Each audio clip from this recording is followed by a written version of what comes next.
So how y'all weekend been going thus far? Smooth. No complaints. Okay. Okay. What y'all got planned for the rest of the weekend? It's sports. Okay. It's all Who sports. you going for? The Uh, finals. really, to tell you the truth, I'm cool with whoever win. Yeah. I'm cool with Denver winning because they never won.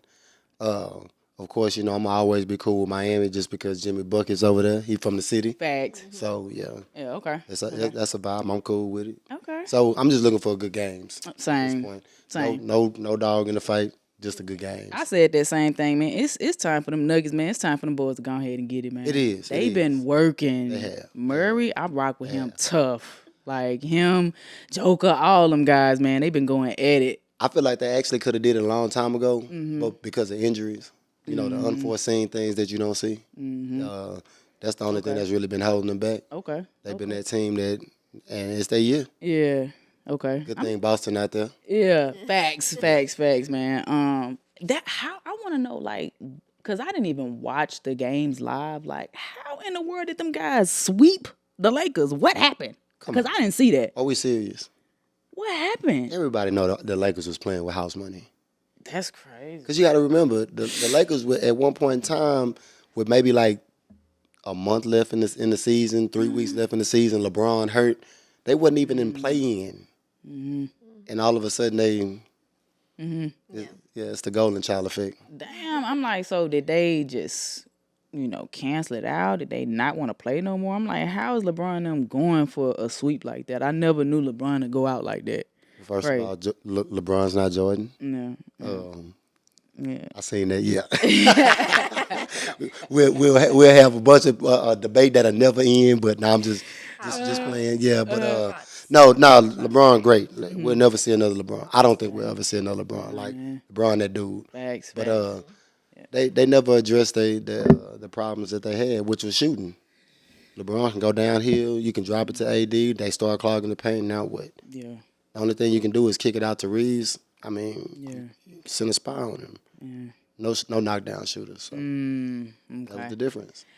Well, listen, you all guys. Y'all are now tuned into another Cold Game Conversation. I am your host, Jazz Avante, and as y'all can see, we have some blessings in the building. As you can see, I'm going to go ahead and let y'all go ahead and introduce yourself. Hey y'all, my name is Trinity. I am your best Houston realtor. Yes, man. All right. Talk about it. STB, Rhino. Yeah. STB, the S is for secure, the T is for the, and the B is for bag. Secure the bag. Okay, so give me a little backstory on you, Rhino. Tell me where you're from and everything like that. All right.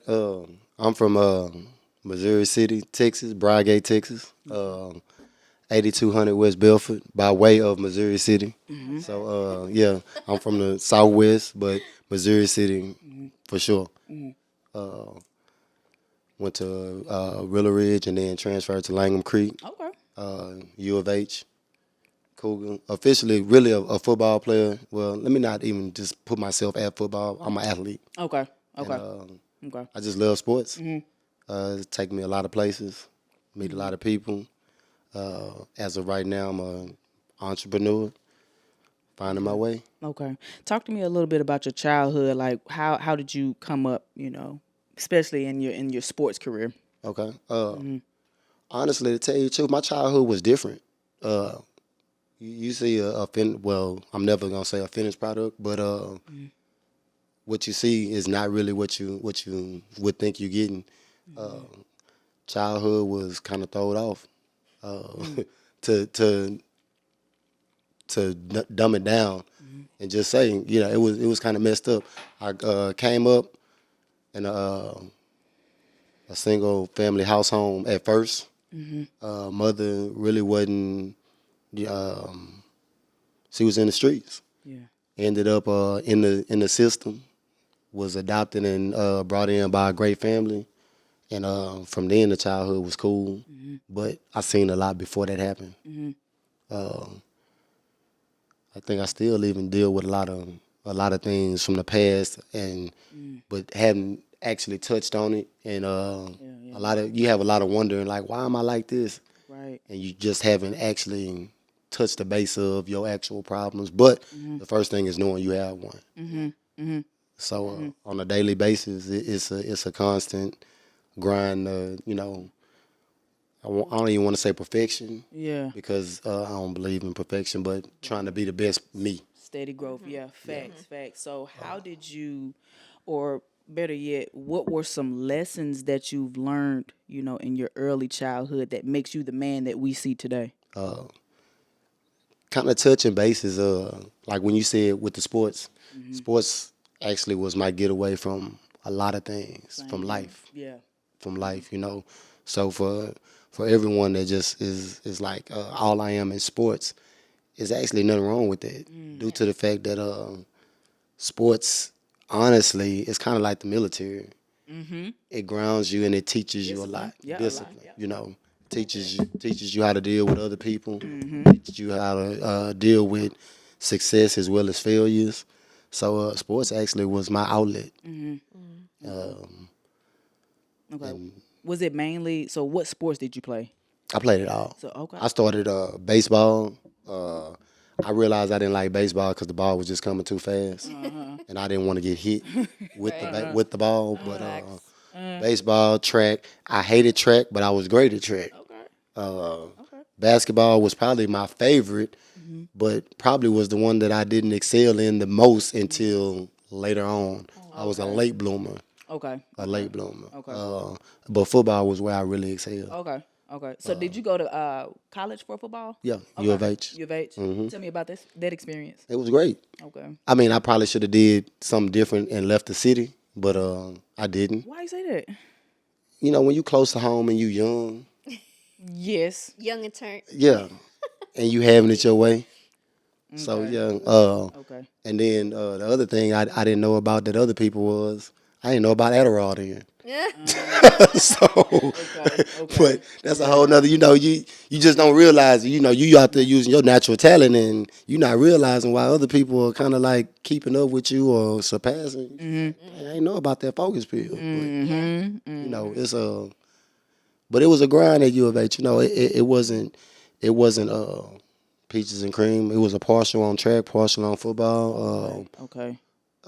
I learned real quick that I wasn't the man. Wasn't the man at all. So How did you how did you change mentally from being the man to now having to prove yourself all over again at U of H? Like how did you attack that mentally? I attacked it mentally just due to the fact of my childhood. Yeah. I felt like I was playing with house money anyways. So break that down. What do you mean by that? Playing with house money. What does Meaning, that mean? I wasn't expected to be here no way. Got it. So I wasn't supposed to be here. I'm not supposed to be the one that, is excelling. I'm not supposed to be the one that is, actually at a D1 university. Yeah. Got it. You know, Yeah. if you'd have picked anybody else, I'd have probably been the last pick. Really? Just based on the surface, and Yeah. your upbringing and where you came from and how you're not supposed to be there. Yeah. I love a good underdog story, man. Trinity, Right. tell me about you. So tell me about your upbringing. Where you from? So I was actually born in Vietnam, Okay. and so my dad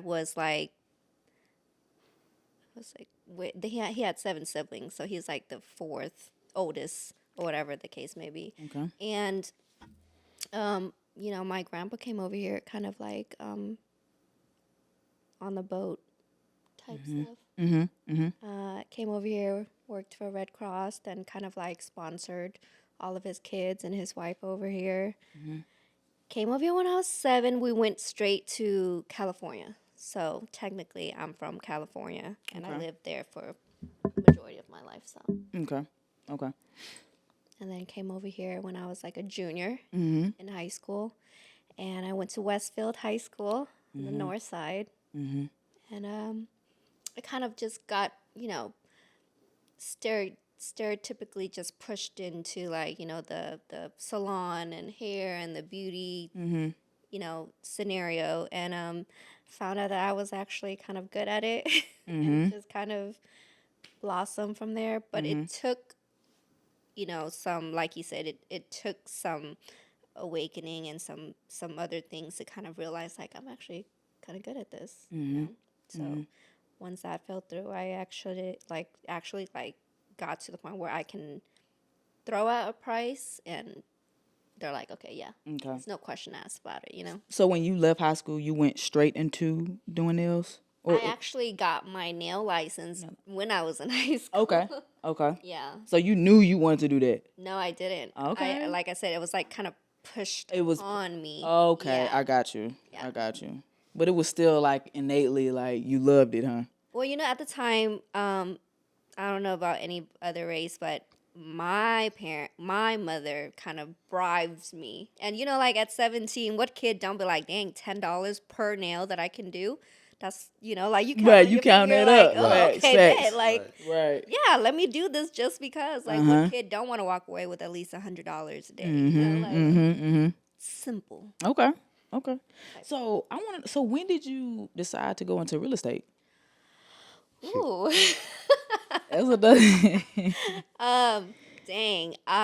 I'm 33 now. I went into real estate October of, what are we, 2022. Okay. Very recently. Okay. Very recently. Okay. Okay. Yeah. How you loving it? Man, it's like, it's a hustle for sure. But it's a different grind. You know, like in real estate, it's like you really, like, if you don't grind, you really don't eat. Like, there's no money. Like, you can't really just be out here just thinking like, oh, something might come to me. You're praying that something does come to you, but if it doesn't, like, you know, you have to get out there. And I'm not much of a people person, so that's the biggest thing for me to have to get over. Right. Coming up, I was very, and I'm still am very much so introverted. Same. Becoming a trainer, that forced me to open up. I had to go out there and sell myself and, you know, let these people know what I can help them with. You know what I'm saying? So I really appreciate me starting my training because prior to that, I didn't even know how to go up and talk to somebody. I was so I wasn't socially awkward. It was just the initiating it. Right. Yeah. Like I never liked doing that. Right. If Yeah, you come same. and talk to me, we can That's chop it up. But cool. just after, but now training kind of forced me to do that, so it really helped me out like that. So Same. yeah. So how do you even go about that? Being introverted and still having to, you know, be your marketer, be everything, being entrepreneurs. How do you balance that? I think the okay, so if you was to throw me in front of a group of people, I would probably be like stuck, like But I don't do well with groups, but like individually, like I just have to suck it up, you know, and just like I have to push myself out of the comfort zone. Like now I'm better at it. I carry my business card and I just, you know, like if someone struck a conversation or I see like some type of eye contact, I was just like, hey, you know, here, I'm a realtor. Here's my card. I do A, B, C, and D. Feel free to reach out to me. You know, like that's kind of like my initial like conversation starter now. Or I do have to kind of like be more open to anyone having a conversation, you know. But you can kind of tell like when they want to have a conversation for whatever reason, and if you're not interested, just cut it short and Okay. go about your business. But Okay. Okay. it's something different. Okay. Okay. Rhino, tell me a little bit more about what you do. I know you say you have your brand. What else are you into as far as entrepreneurship? Well, I had restaurants in Memphis, Okay. and then wing restaurants, pizza restaurants, and a lot of people always like, why all the way in Memphis? You know, I had a very, very close friend that, you know, we kind of thought alike and everything. And what it is that opening a wing restaurant in Houston is not like opening a wing restaurant in Memphis. Do tell. Okay, the difference is out here in Houston, the commercialized chains make it. Your wing stops, your Buffalo Wild Wings, all that. Yeah. Whereas though there, they want whole wings, like what your mama used to cook, when you got to put the piece behind the drum Okay. to make it stick and all that, and they want it flavored. Okay. Whereas though that hadn't really just hit here yet. Yeah. Okay. Let's say I see what yet. you're saying. So full one. yeah, it's a full. They call the wings that we eat down there party wings. Oh, okay. I see what you're saying. Yeah. Yeah. So Okay.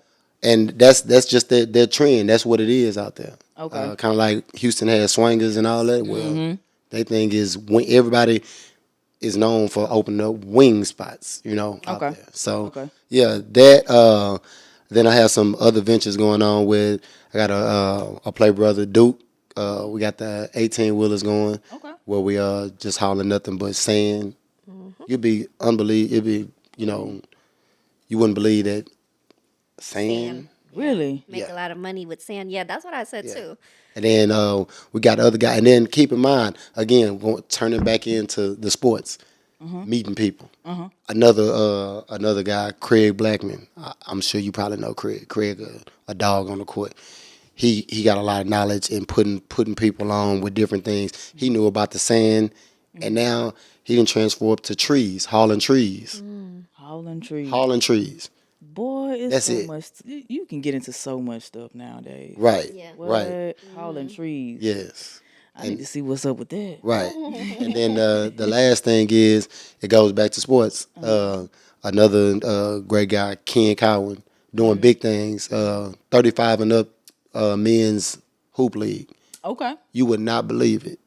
Here in Like Houston? here in Houston, Okay. it's big. Okay. So just know that I'm telling you, I'm giving you Yes, the sir. heads up. You ahead of the curve. Yes, sir. Okay. This is the league that everybody is dying to get in. I've never seen nobody dying to be old. Like literally, What's the name of the league? it is called 35. Just Hoops Classic League. Let me tap in. Tap Okay. it. It's on YouTube. Okay. Mondays and Wednesdays. Mondays and Wednesdays Where it? at 7300 Nordling Okay. The north on the north side. You know Chuck, Charles Gaines, Power Up, Yeah. his gym. Power up. Okay. His gym. Power up.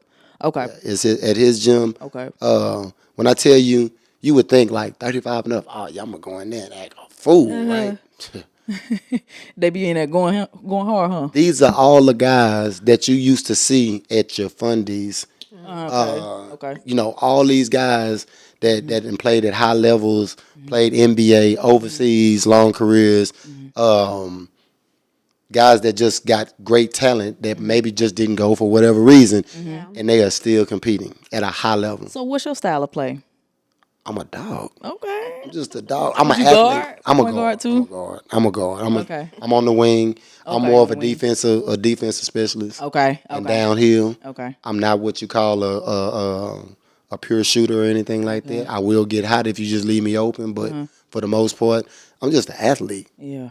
Okay.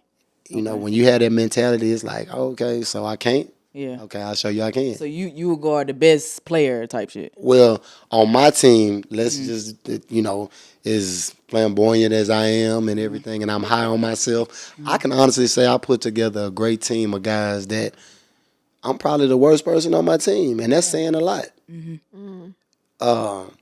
When you say as far as the best defensive specialist, we got a dude named Dave Mercer. Okay. He's cold. He that dude. And I don't even watch sports. Like I literally just being with him and going to, like all the sports events that he's done. I'm sitting here and literally I'm telling you when I don't know sports, I was like, why was that?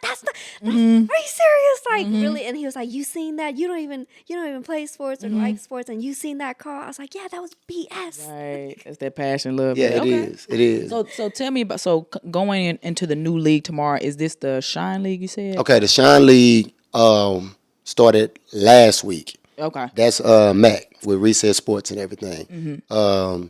Casey's League, the No Excuses, that's the one that's going to start on tomorrow. Okay. That's the one that's going to be at Fundy. So you cultivated all these teams? You like the team cap? Okay. I didn't have my own teams at everything. To be honest with you, like I said, it's just the love of the sport and knowing guys and just networking with guys. So I first started at the Pro-Am way back in the day with Brandon Chason. He went to the Ridge too.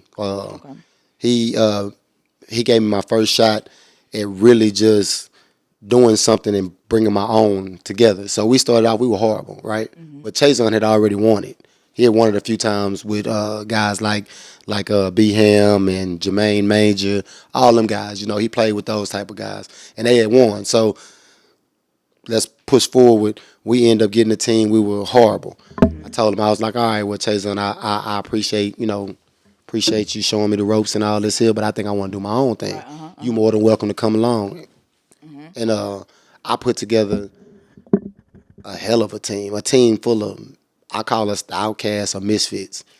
Nobody really want to deal with the attitudes. Everybody got a horrible attitude.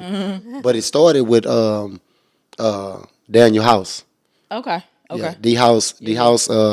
He went to High Tower with my stepson with Braylon Addison, Okay. and so we've been knowing each other ever since then. And from then, it was House, Damon Grismore, and Rashard Woods. They call him Ace. Those were the guys that started. Oh, and Reggie Jacquet. Okay. Gotcha. We all our first year in the pro-am, we was under the radar and we won it.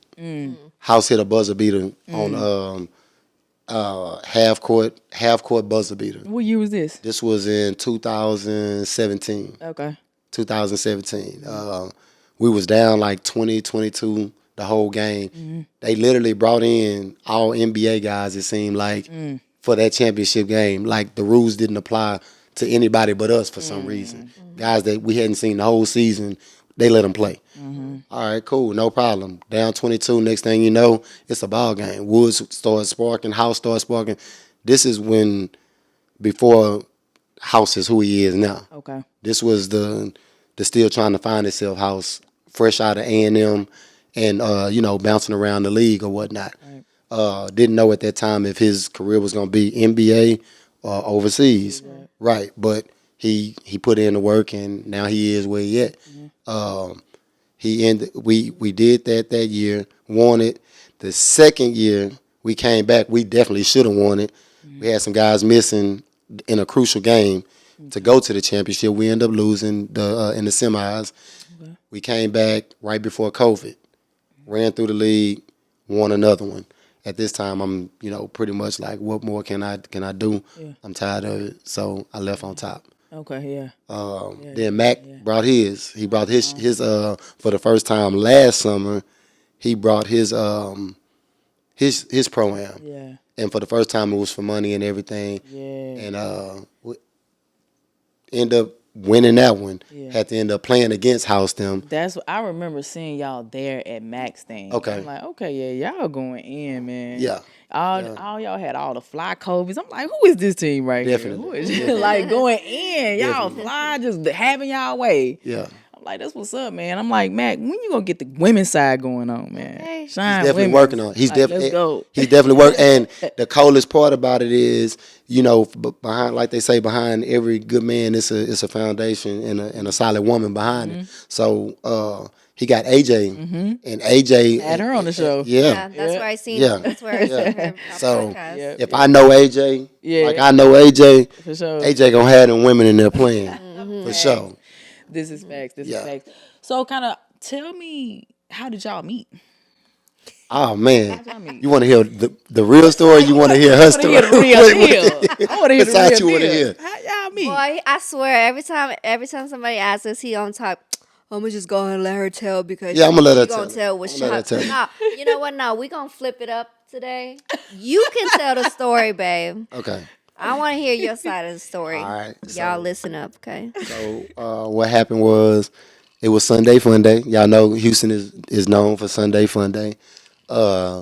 This was during the time when Fox Hollow and Aura was the clubs that was going on. The popular Sunday Fun Day. Did you ever do Sunday Fun Day? Girl, back then? So it was like Capitol Bar. Yeah. And then it was going to Fox Hollow, and then it ended at Aura. Okay. That's and then the strip club. Okay. Yeah. Yeah. So we had a common friend, a mutual friend.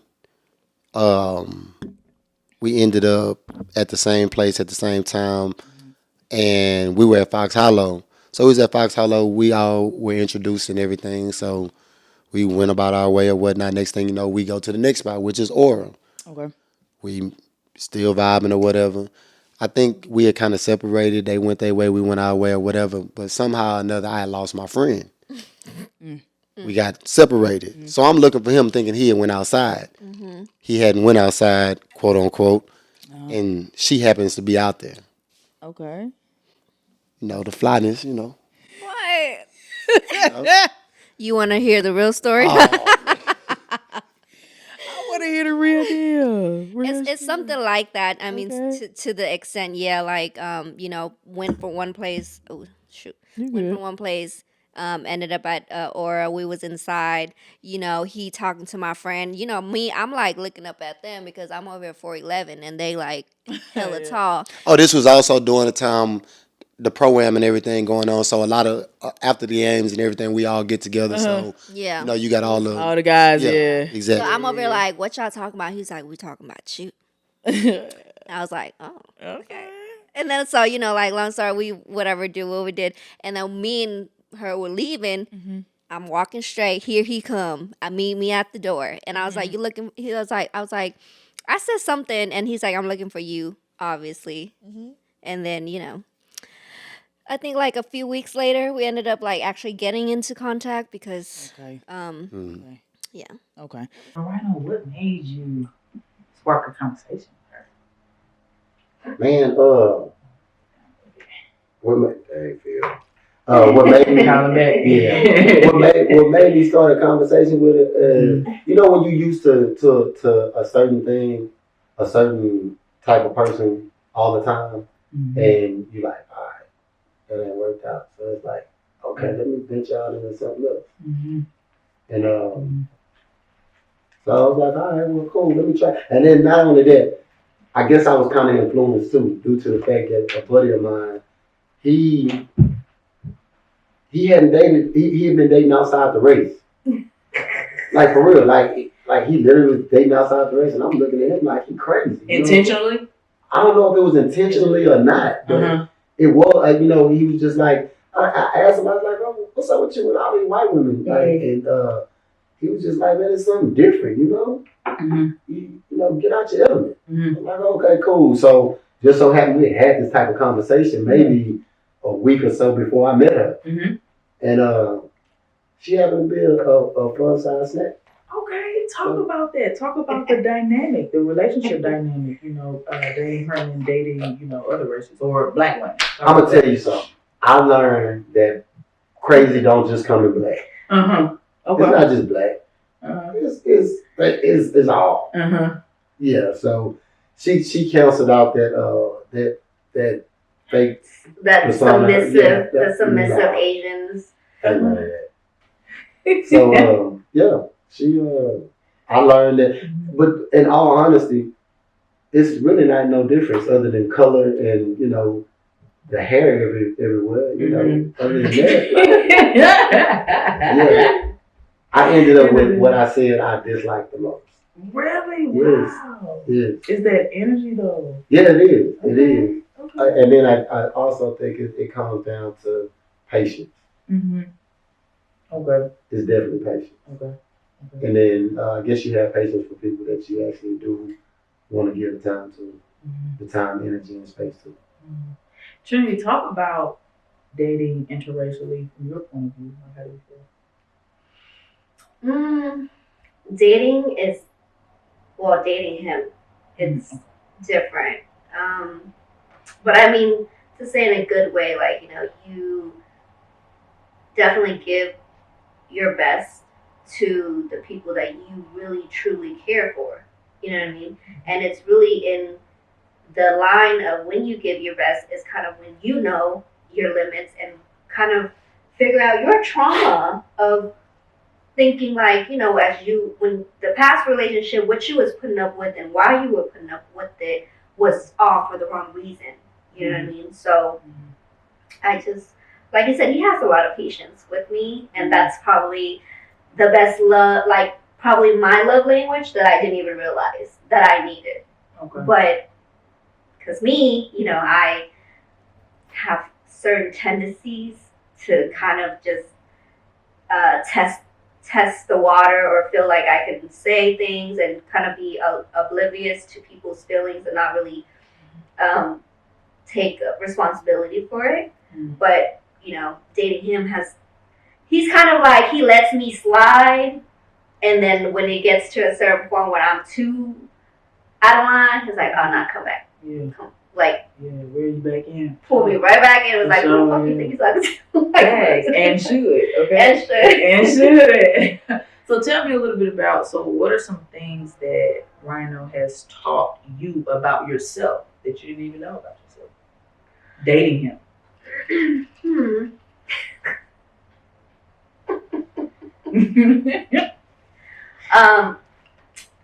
He has taught me that, I definitely have really let some of the things from my past really hold over, and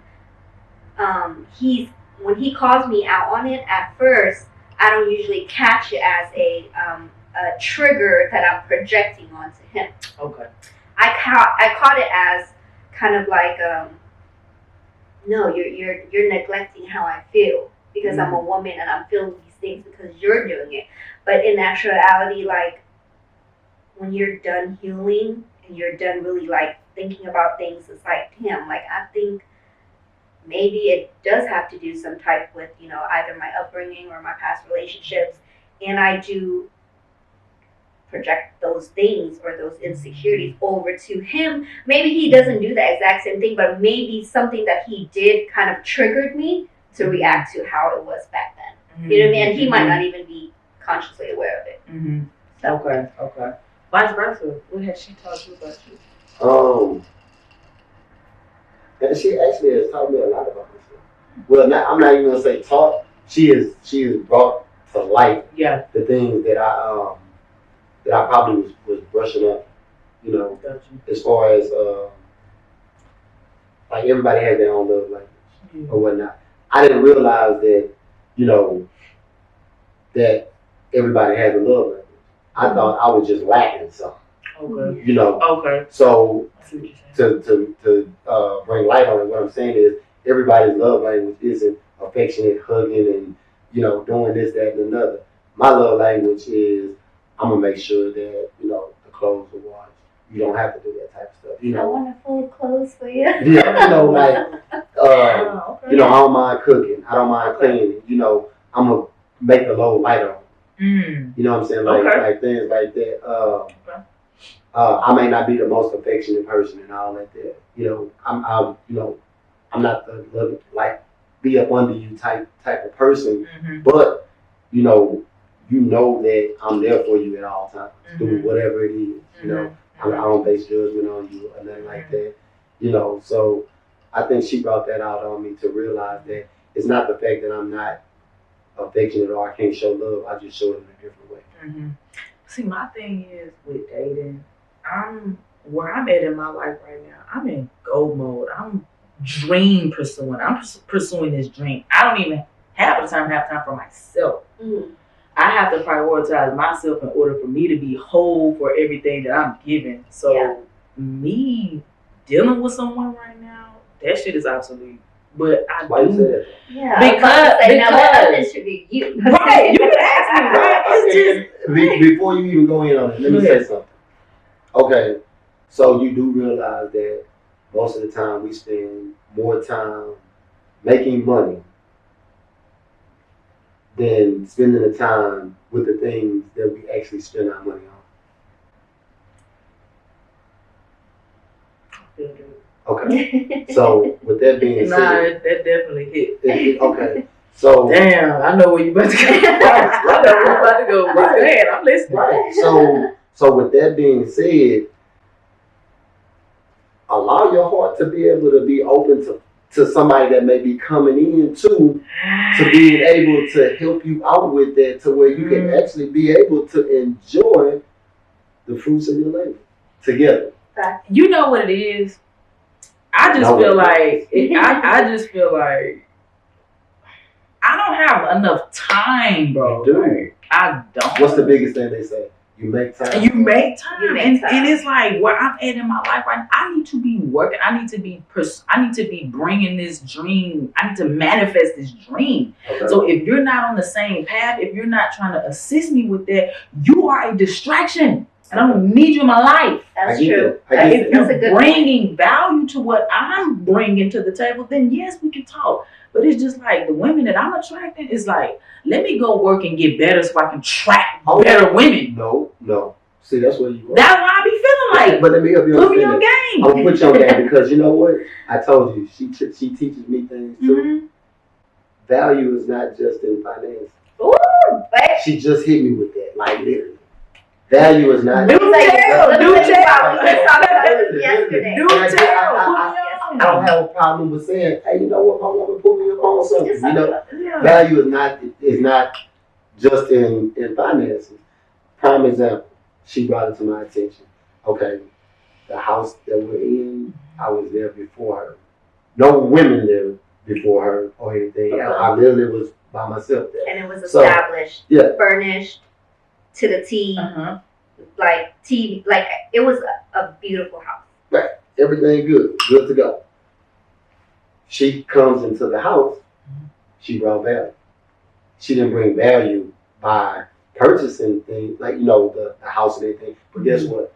Like, she brought light to the house with putting plants and pictures, and so she brought value. You know, she brought her culture into the house. Yes. In different ways. You know what I mean? Like, she brought her liveliness into the house.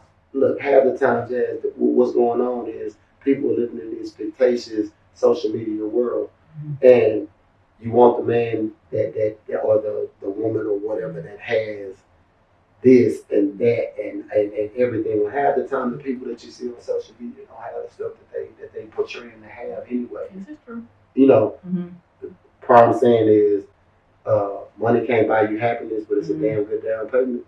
And then too, I want to touch base on, like, you know, what they say, like a man buys a home, but a woman makes it a home. So with your situation, I mean, it could be just, I mean, looking in, you're established, you know. So of course, you probably want someone either on the same level or above. But when you meet somebody, you won't know what they can bring. And when he said value, it's kind of like, you might think you want someone that makes the same amount of money as you, but then when you really get to know them, you're like, you ain't shit. Like, you might be on my level, but it's like no connection. Right. There's nothing I can learn from you, because I feel like you're more like a spiritual person, you know, and you need the person to be equally spiritual. Prime example, I'm a spiritual person. I do the whole, you know, plan. I do the whole, you know, energy crystals. I do the whole sage. When I met him, he wasn't a big believer of that, you know what I mean? But I had to slowly ease him to it, because if I want a good mind frame, a good energy space, I want my significant other to be on the same wavelength, you know what I mean? Yes. And I think that's more so what you're implying, like, I want someone equally on the energy level, because when we're connected on the energy level, we're clear-minded, we can vibe, we can move forward, there's nothing, and then, you know, we can go out there and get the money together, you know, that's really what life is about, just finding that balance. So how do, you know, when people be like, in order for a healthy relationship to thrive, you all have to compromise. How do you do that? Because I'm so focused on what I'm like this right now. Look, no, I feel you. Nothing else matters right now. How do you work with it? How do you compromise being, you know, responsible for someone else? Well, let's say this: we ain't perfect. We don't have it figured out. We still a work in progress, day in and day out. It's not what happened to you. It's how you react to what happens to you. Yep. And that's in all situations. So when you say, like I told her, you know, that was the biggest thing with me as far as with having somebody moving in with you and things. It's not the fact that you want to be out playing the field or doing this and doing what you want. My biggest thing was giving up my space. That's the biggest thing for me, is giving up the space. You know, because a lot of times I wake up in the morning, I don't even want to deal with me, let alone deal with a whole nother attitude and everything that goes on. You know, so I think it comes, like you said, it comes with the give and take.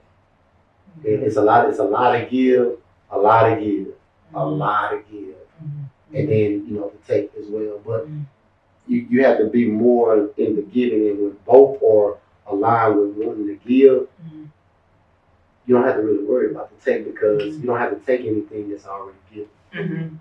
Well, I want to ask, are you, because I know, like, being in a relationship with, okay, so me, I'm a Capricorn, and he's a Cancer. And what they say about Cancers is that Cancers are very good people until you mess over. sensitive. They're the most sensitive signs of the zodiac. Mm. But I didn't get that from him. I've dated him for a very long time. I've never got a moment of sensitivity. And what I come to realize is he's not sensitive. He's sensitive with me. Okay. And for you, you're a Virgo. You're very stern. But if you find someone that is the opposite of you and you find that and you can actually vibe with that, I think you'll want to compromise. It's probably because you haven't found it yet. What are you looking for? What am I looking for? No, where are you looking at? Where are you looking for it at? Honestly, I'm not even actively looking. Okay. I'm so like when I say I go to work and I come back home, that's all I do. I have to force myself to let my hair down. What about the gym? I go to yeah, you see women at the gym. Okay. Yeah. Okay. But I'm not even in that mindset. I'm getting my workout in. Yeah, you're not there. Exactly. You know, I just be going about my day. You know what I'm saying? Yeah. Some of the best relationships come at the all time. When you're not even looking. Yeah. You just minding your business. Right. That's what I'm doing. Just minding my business. You know, just trying to be, building my best self. Okay. That's what I'm doing. And if, I meet her on the way, then hey, let's go. Yeah. But I'm not out there actively searching. Right. So how do you find somebody when you're not so like I understand we just said, it could just come. Mm-hmm. But I mean you still gotta put yourself out there. Yeah, like the mind frame, because you said you're not even searching, you're not even looking, you just like tunnel vision on career. So how would you even know if one approaches or finds interest in you? Like, are you even that close? You have yourself open to be approached. Now, of course. Now, I'm gonna tell you this. Coming up, I've always been like really chubby, so I never really like got played with women. The only time women wanted to get with me is because they knew that I was like the best on the basketball team. That's why women wanted to get with me. Right. It wasn't. I know why. For the same reason they want to be with me. Right. Yeah. When I got my body right, once I like made that physical transition, now I'm getting more attention from women now. But it's the bad attention. You just want my body. You just want my physical. Yeah. I want to see. I'm a sapiosexual. I want to see what that mind is looking like. Right. Are you intelligent? Can we have stimulating conversations? And it's just like the women that I've been attracting lately is just like all physical. They just like I'm more than just a fuck. Right. I get it. You know what I'm saying? But you do understand that, like I always tell her, it's like, you got to see something that attracts you to be able to even get to that level. Yeah. You know what I'm saying? Yeah. And you can always weed it out or whatever the case may be. It's cool. It's hard out here. It's hard out here, man. That's why I tell her, like, I deal with a lot. Mm-hmm. I deal with a lot, but do understand that every person has their breaking point. Mm-hmm. Like I will deal with a lot, only due to the fact that I know what I have already. Okay. So I'm not just so quick to just say, all right, I'm gonna throw this here away and then have to start all over and refine somebody that probably ain't about me anyways and that type of stuff. Yeah. So I mean, it's I can honestly say it's hard. It's hard single and it's hard in a relationship. So pick your poison. So how long y'all been together? Go ahead, babe. How long have you been together? Go ahead. No, she asked you. Don't let me get nobody in trouble. I'm not getting us in trouble. We joke a lot. Okay. So let's just say, I'm gonna say this. We've been untoxically together. And when I say toxic, I don't mean between the two of us being toxic. I'm saying when we met, I was getting out of a relationship or trying to be away. You know, men lie. They be lying, right? Niggas lie. Like bitches lie too. Yeah, definitely. But I'm gonna speak from my side. I'm gonna speak from my side. You know, you get the man that'll say, "Oh yeah, I got somebody at home, but we on the verge of splitting up. We just haven't left each other." You know, just to get into a new situation. However, when I said it, I meant it. Like I meant what I was saying. Like I literally was in a relationship that just had reached its end, and I was done. But have you ever been in a relationship where you're done but they not done? Mm-hmm. And the situation is, you got to move accordingly to where you're not losing as much as you possibly could lose when that split does happen. Mm. So the mutual friend that we had was in her ear telling her, "Oh, he ain't gonna never leave, right?" But I'm not knowing this. I'm not knowing that that's what's being said. Okay. I'm genuinely being upfront and just telling you, hey, yes, I do have somebody at home. I've told them that I don't want to be with them. This, that, and another. So it took me some time. It didn't happen when she wanted it to happen. Okay. So, we had our breakups, split ups, all this here type of stuff. So I'm going to say officially, with everything being gone, it's just being us two, and I got my undivided. She has my undivided. I have her undivided. It's almost 4 years. Okay. That's good. How you feel? I feel great. I love it. So talk about, in your perspective, dating an athlete. Tell me about the things that you go through during that. Well, no, I don't really look at him as like an athlete. Like I've met him more so on the handling his business. Oh, business. Okay. Not athlete wise. Yeah, So not to interrupt. Can I ask you a question? Yeah. And maybe you can put a little light on it, where you'll see where we're coming from. Yeah. Okay. Not even a question, a statement question. Do you agree with the fact that most athletes that are real athletes want to be street dudes, and the street dudes want to be athletes? Most definitely. Okay. Most definitely. So okay. So I consider him like a street dude, right? Okay. On always handling his business. So that's the side that I was attracted to. Okay. She didn't know I was an athlete till later. I didn't know he was an athlete Okay. until he was like, "Yeah, you want to come to my game?" I'm like, "What game?" Okay. And then it's just funny how what I was attracted to kind of led me, to other things. But dating him is cool. He's not like the athletes, and I can really say that just because he's very humble. I mean, the athletes are humble too, but it's just different, because when he knows that this is what I enjoy doing versus I gotta get paid for this, it makes a big difference. Mm-hmm. Like, he's like, I enjoy doing this. Yeah. You know what I mean? Like, if I don't fucking win, oh well. It ain't, I don't need to check the table at the end of the game to see how many points I made because my team won and Right. I can assist. That's cool with me. Yeah. Versus like other athletes that I've seen, who's just like, oh, I gotta make the most points. You know what I mean? So it's whatever. Did y'all have children before coming together? Yes. Mm-hmm.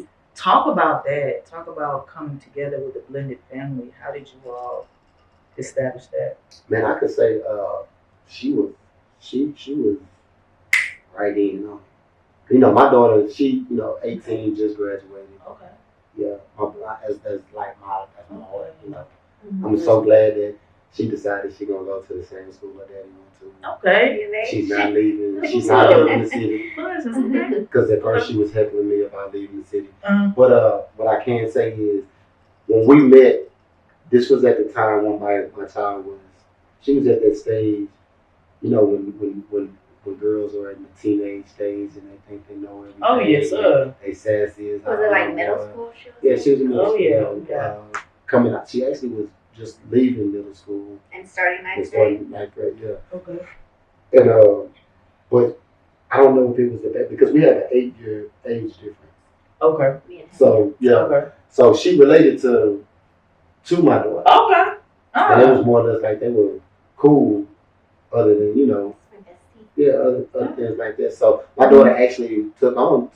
Like That's what's up. She cool, That's rare. Yeah. And I have a 14-year-old. Right. But when we Okay. met, she was younger. Yeah. She was a baby. Okay. So it was naturally for me, and it for him. He was very respectful to the situation.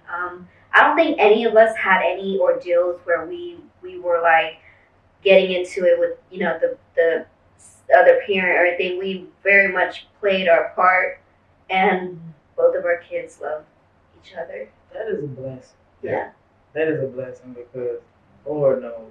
Yeah, I ain't and even gonna get it to us. yeah, and I mean, it's a discussion that needs to be talked about because I know, like, Alex, when she was on, she mentioned about having a new relationship and having someone that loved your child equally or not more, So that's important because that's the first thing you want to look at because any relationship that you are in, you definitely want to think of your child. Mm-hmm. So when me and him, we got into a relationship, of course we were, like having fun, but like when our child needed to be involved, we were very much involved. Yeah. Mm-hmm. So taking on both. Yeah. You get one, you got both. Yeah. Mm-hmm. And I get our number for whatever reason from all girls. Yeah, even the dog. Even the dog is a girl. Mm-hmm. Do y'all feel like y'all have to, in order to be in a intimate relationship with someone, do y'all have to start platonically first, like as friends? Nope. No. Okay. I mean, I guess I never really even looked at it or thought of it like that. But what I can say is, we've been tested to the point to where sex is now what makes our relationship go. Mm-hmm. Because I have my moments when I'm just like, I wouldn't care if Beyonce was laying next to me. I just don't touch me, Yeah. And it has nothing to do with. I think she had to realize we had to have in-depth conversations that, hey babe, it's not you. Mm-hmm. It's not the fact that you're not attractive, or it's not the fact that you don't turn me on or nothing. Mm-hmm. My mind is just in a different space. I think differently. I don't think with my third eye. I'm not thinking about sex all day long. Mm-hmm. I'm more in tune with making sure that we're comfortable. Mm-hmm. And when that's that provider instinct. Right. Mm-hmm. Definitely. I'm more in tune with making sure that we good. I'm in tune with the fact that when you pull into this neighborhood and you hit the garage, it comes up because the lights are on. When you go to take a shower with the water is hot. All of that. When you decided you don't want to go out to eat, you can open up the pantry, open up the refrigerator, and there are things there. I want to make sure that this house is comfortable. You know what I mean? So my thing is a lot of times, when for me, I can say, if I'm stressed out or whatnot, sex is the last thing that I'm thinking about. Same. And it's not even the fact that I might be broke or nothing, but I have. It's just like your gas gauge. When you get into a certain level that you got to stop and go get gas. Mm-hmm. So with that being said, I don't care if I got 100,000 or I started off with $1 million, and some people be okay with seeing that they still got 300,000 in their account. Mm. I start getting like, whoa, paranoid. I'm paranoid now at this time because it's like, now what I was doing to get that money is no longer going on. Right. So now I'm now in deep thought trying to figure out how to continue to keep this type of lifestyle going because here we are. You got comfortable with this, and now the pressure's on me to keep this going. Mm-hmm. When really I shouldn't have that type of pressure because if the person is into me for me and not because of the material things, it don't matter if it goes or not. So when you're in those moods like that, when you just feeling like, damn man, this is a lot, how do you as a man get through that mentally? Like, what do you do? Do you stop a moment, pour into yourself? Do you talk to friends? Like, how do you get through those mental challenges?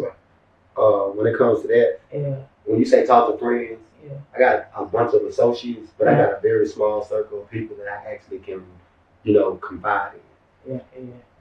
Non-judgmental. Yes. So when I get in those type of spaces, first of all, I smoke me some good weed.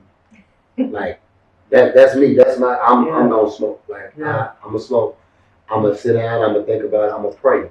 Yes. Great friend of mine, like a brother, Shannon Shorter. Man, I never thought that someone younger than me would be able to motivate and push me to levels that I never thought about. Mm.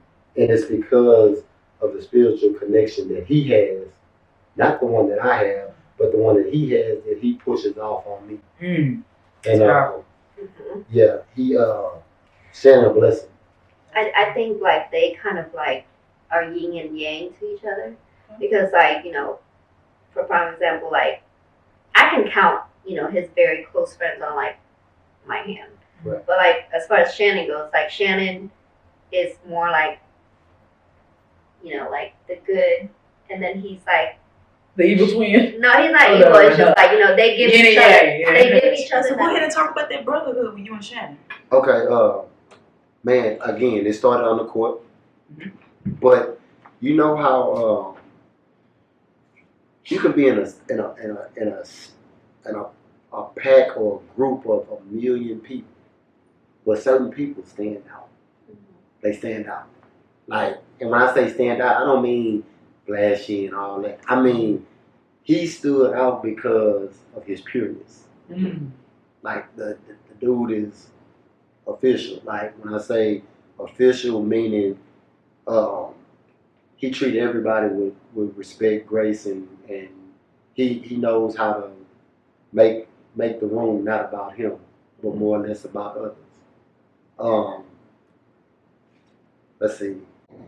It was a few summers ago when we really connected. It was he has his foundation. It's Only Right Foundation, and with his foundation, he's constantly doing food drives, turkey drives, back to school drives, haircut drives, all this type of stuff. And let's keep in mind, Shannon Short is not uh, a first round lottery pick, NBA multi-millionaire type of dude. He's one of those guys that was a late bloomer, that worked hard, grinded to where he is right now, and he did it the right way. And he's still giving back. Shannon probably give back more than some of these guys that have contracts that they should never be able to spend the money on. And I seen that in him, and I seen the genuineness in him, and I think he put me to the test.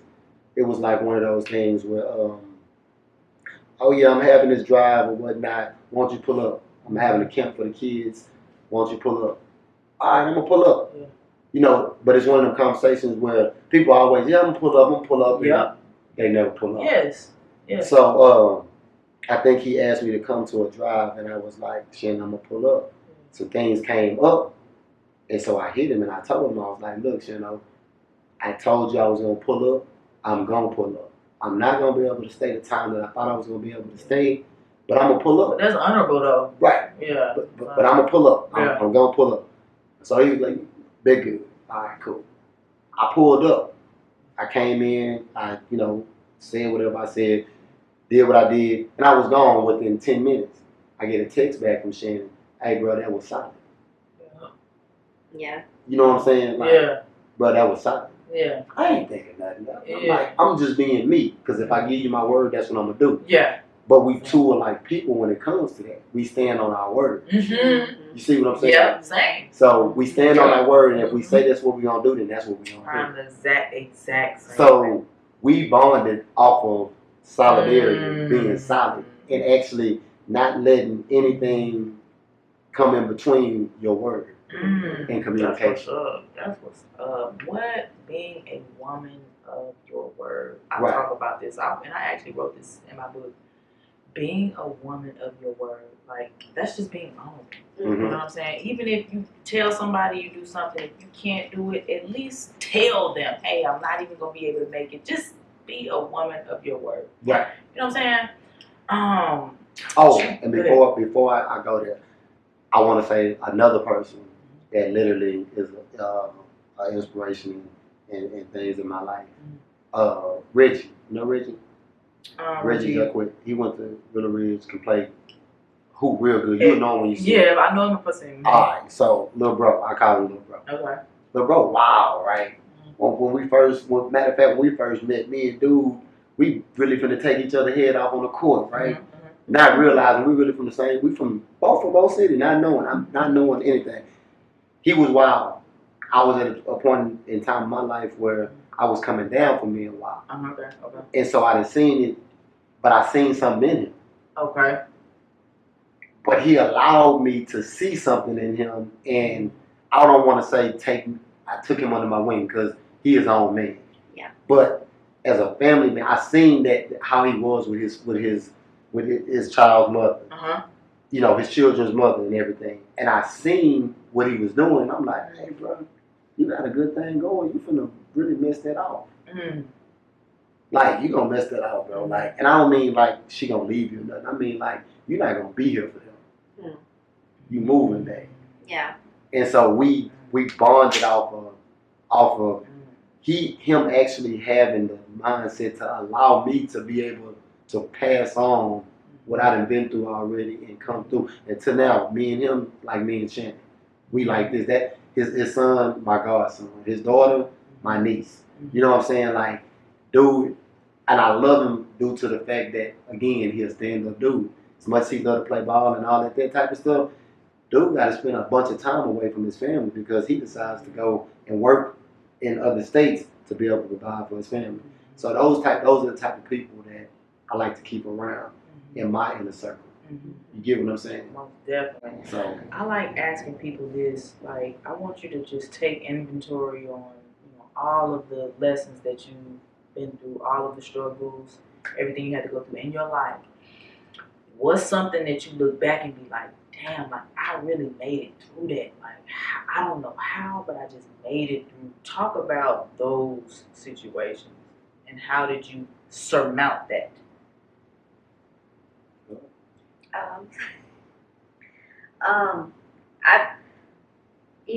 I guess when people kind of hear everyone's story, it's kind of like, it's not as severe as some, but it's like, damn, this shit is equally it's subjective. mentally fucked up too, you know what I mean? So I would kind of like gather it all up,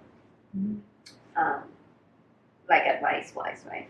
I would say it doesn't matter what you've been through, because what you've been through kind of molded you to who you are today. And it's completely up to you to whether to let that your struggle that you kind of like overcome, you kind of, it's your choice. You either let it make you or break you. So with that said, what was something that could even make I have to give one example? I want you.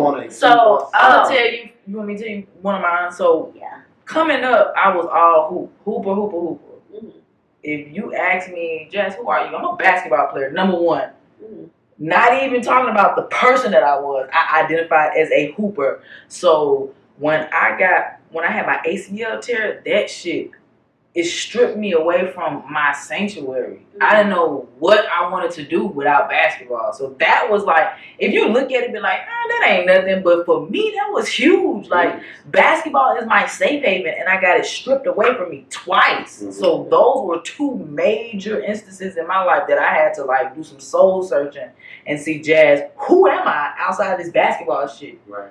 So that's why I like asking people, what are some things that you had to go through that was just so trying? Like, damn, I really made it through that. Yeah. I gotta think on that some more. But you can go ahead. Man, I got a bunch of them. But it's Give me a couple. The first one is the childhood.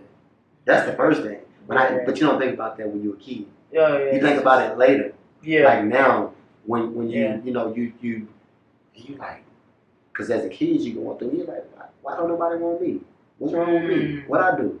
What what made me different from anybody else? So you question yourself. So then you turn around and you make it to this, and it's like, I wouldn't have it no other way. Because that type of stuff is what molded me to be able to appreciate things and to be able to know that the same person that you may be looking down on can turn around and be the person that you're looking up to. That's a fact. So that one particular thing taught me to always be humble and understand that, the climb up is long and hard, but the fall down is so much quicker. Ooh, Lord have mercy. Yeah. And to piggyback on that, one of the biggest things that I ever went through and can't believe that I made it out of, and I'm still here to talk about it, was, again, we talked about me being in the streets. I don't know how in the world because it seemed like the biggest thing that had ever happened. I lost $500,000 and was broke. Mm. And just sitting there with my stomach turning, and I'm thinking the world is ended. And I'm sitting here like, how the hell am I going to make it out of this situation? Mm. Well, that was years ago, and I'm here. Yeah. So, Yeah. but the way I made it out was still going back to the story with Reggie and Shannon. My name was solid. Yeah.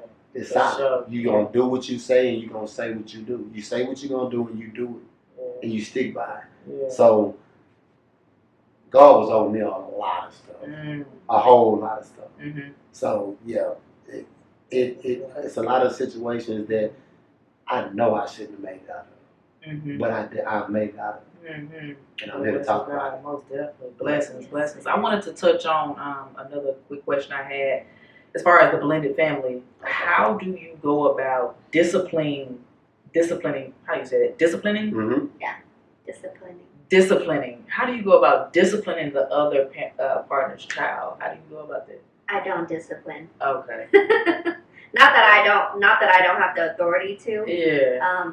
But thank God that both of our child are, of course, they're teenagers, so they're gonna, we were all teenagers at one point in time, so we all do, stupid things. But luckily for us, we have two very great kids, and we, his child's mother, she does a really good job of trying to manage, their daughter, and whenever she does do something, I never really have to kind of, like say anything because, and if I do, I kind of bring it up to him, and he does a really good job of kind of like bringing it to her attention. Okay. You know what I mean? And then as far as me with my child is, I kind of keep an eye out, but if he says something to me, then I'll say something.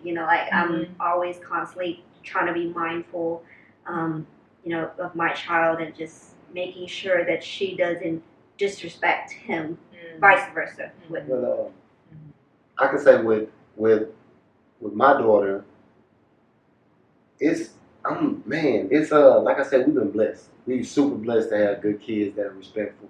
I know my child. I know she can be. Sometimes she can have a little attitude, whatever the case. And it's as simple as I can honestly say that in the 18 years of my child living, I've only had to discipline her like one time. And that was when she was super young. Okay. But outside of doing teenage things and all that, yeah, she didn't been put on punishment or something. But I can say for the most part, her mom has done a good job. Her mom is married, and her husband. Shout out to Jay, man. Boy, you a lifesaver.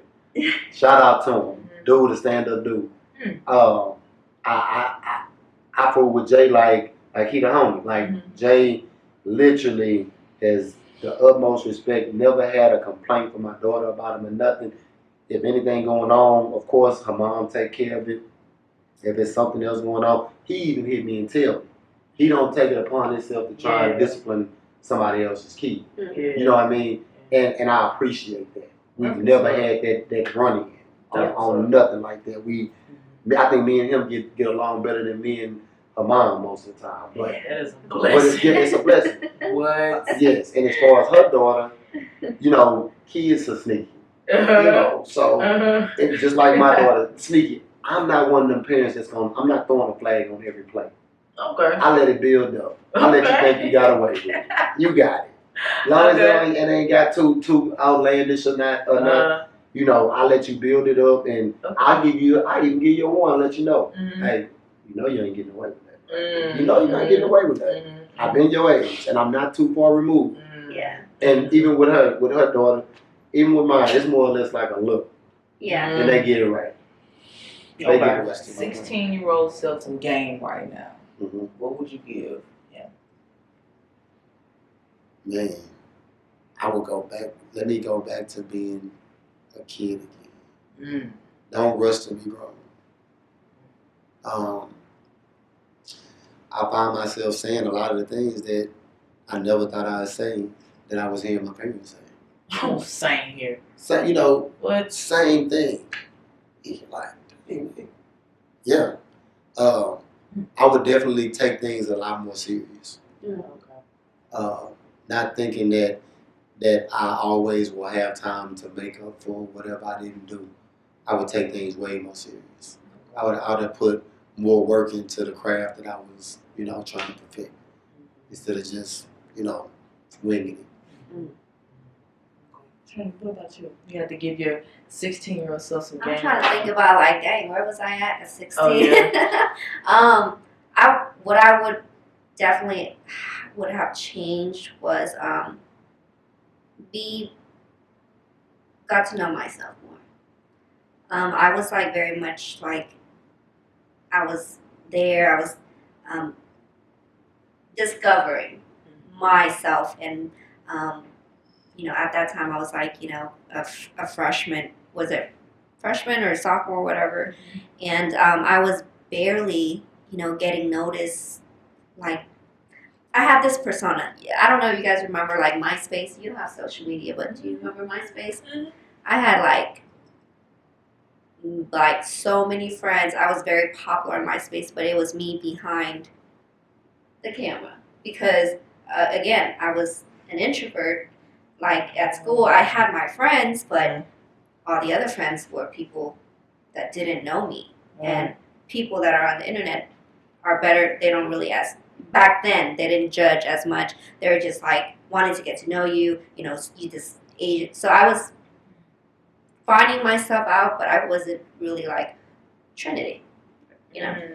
So I would say the advice I would give myself back then was like really like be comfortable with yourself, get to know yourself, and you know the responsibilities that was put on you at that age, you know, like it took over your life. What about you, Jay? Yeah, what about you? If I would tell my 16-year-old self, Jazz, the next 10 years are going to mold you into the woman that you want to become. The next 10 years are going to be the hardest 10 years of your life. Get ready for it. You're going to go through a lot of shit. But don't let that shit deter you from your goals. God ain't doing nothing but just, he molding you. So whenever those situations arise, don't fade away from them. Stand tall in it. But be ready for these next 10 years. Like, cause I'm going to take you up through there. Right. So I would definitely tell myself that. Okay. I would like for y'all to, if you had any more questions, anything you wanted to add on to the people, anything you want to talk about. So, Jazz. Yes, talk to me. Answer me this question. Okay. So you seem confident in yourself. Yes. Nothing wrong with that. To the young people out there, with everything that's going on, with so many older people that are closed-minded, not being open-minded, what do you tell the young person? How was it that you feel comfortable to let people know how you feel about yourself and your sexuality? So, okay, for me coming up, first of all, everybody knew I was gay. Like, I was a little tomboy coming up, playing with my cousins. I was the only girl on the block. Just, you knew. Right. It was just about me being comfortable coming out. But see, my family dynamic is crazy because we never even had a verbal conversation about it. Right. It's just, you knew. You just, yeah. And you know what I'm saying? Right. They ain't asking me, I ain't telling them. That's just my family dynamic. How I go about it now is I have open conversations with them now, getting them used to it. I'm a grown-ass woman now. Right. Like with my clients, I treat them like my little nieces and nephews. I open up the line of communication. Whatever you need to talk to me because I know sometimes you don't feel that openness going to your parents like I did. I didn't have that open line of communication with them. So it's like I try to be the parent or whatever figure to the youth now, being open and creating a safe space for them. So I just put that back into the youth. That's how I do it. Yeah. So it would be safe to say, because I know your parents can tell you something, but somebody else on the outside can tell you, and you will listen. So Yeah. Facts. Yes. Facts. So Obviously. I treat my business as just me tutoring and just giving back to the youth, man. Things that I didn't have when I was coming up. Cool.